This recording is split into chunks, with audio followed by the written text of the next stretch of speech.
السلام عليكم ورحمة الله وبركاته. أخياري كسر دويدا جرنالست كنا كعانتي شو عتي ميديا فضلا إن سيشر جرايا وقلالك وغيبية إن وحنا ربنا إن نكسر قادنا ما أنت قوانا هنا ما نلا هاي بيشو إتاوي سجالك بيشا مي لابد يكون لبي لباتن طبعا وحنا قلنا هاي شان يتوما كم بيشان ما أنت أحد هاي نقصه فاشله إن لو بلنسيه لو مدلني هاي برتن كمدحتين ماذا كورس وصل رأي دالك كاسو هادرتان سنة أي maaragta waqtigiisa ay tahay ay la dhaafay sanad iyo bilooyin halka lagu sii socdo qodobkan aan ku soo qaadanayno ah baratanka noocaas oo madaxweynenimada lagu baratamayo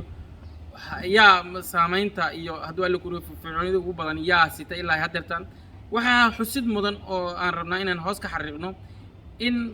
raggaas tirada badan ilaa 40 iyo 50 maaragta candidate gaaraya ay cod weydiisanayaan oo ay maarta garoonka ku kala baxayaan ay tahay 329 xildhibaan oo u qaybsan labada gole ee baarlamaanka golaha shacabka ee aqalka sare halka dadka shacabka dabcan yihiin meesha la yiraahdo daawadayaal ay ka yihiin waxaan marka adwal ku roon yahay aan falanqeynaynaa saameyskooda adwal ku roon yahay campaignerskooda ama campaignka hadda ay wadaan sida maarta u fircoon yihiin hoos u dhaca dadka hadda u sita ilaa hadeertan waxaan ku soo bilaabaynaa ninka la yiraahdo farmaajo dabcan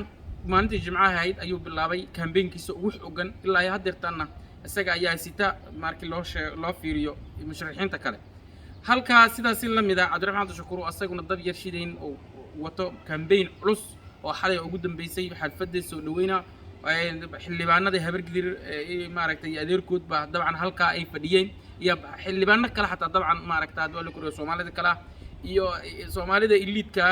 aqoon-yahanada iyo maaragtay dawladda Koonfur iyo culimada xalfad aad u qurxoon ayuu xala dhigtay kana hadlayay dabcan maaragtay wuxuu soo jeediyay hadallo qurxoon mar walbana waa laga filan karaa ninka candidate-ka oo musharax u ah kursi inuu warar macaan oo qurux badan inuu soo jeediyo sidaas la mid ah ninka la yiraahdo Shariif Sheekh Axmed madaxweynihii hore isaguna wuxuu wataa dawladda Koonfur campaign culus ayuu ku jiraa waxa xusid mudan sidaas la mid ah Xasan Sheekh Maxamuud madaxweynaha ka horeeyay in isagu dabcan campaignkiisa uu xogaa u malayso inuu xogaa uu dhutinayo laakiin dabcan sida kale markii loo eego aqalku ka degan yahay magaalada waxa jirta dabcan meesha in xataa la dhigay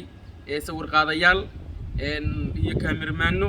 ka duubaya boorkiisa dadka isku duubaya raba in maaragtay si mutadawacnimo oo asagoo dad u kireysan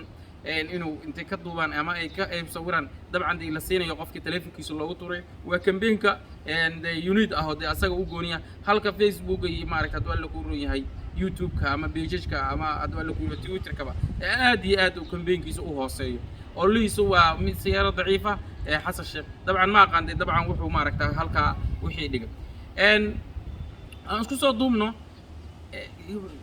adwal ku roon yahay tartankan aan baritankan 15 bisha loo balansan yahay loo madlan yahay yaa soo bixi kara dabcan kilibiyadeena dambe ayaan ku qaada dhigi doonaa ilaa iyo bari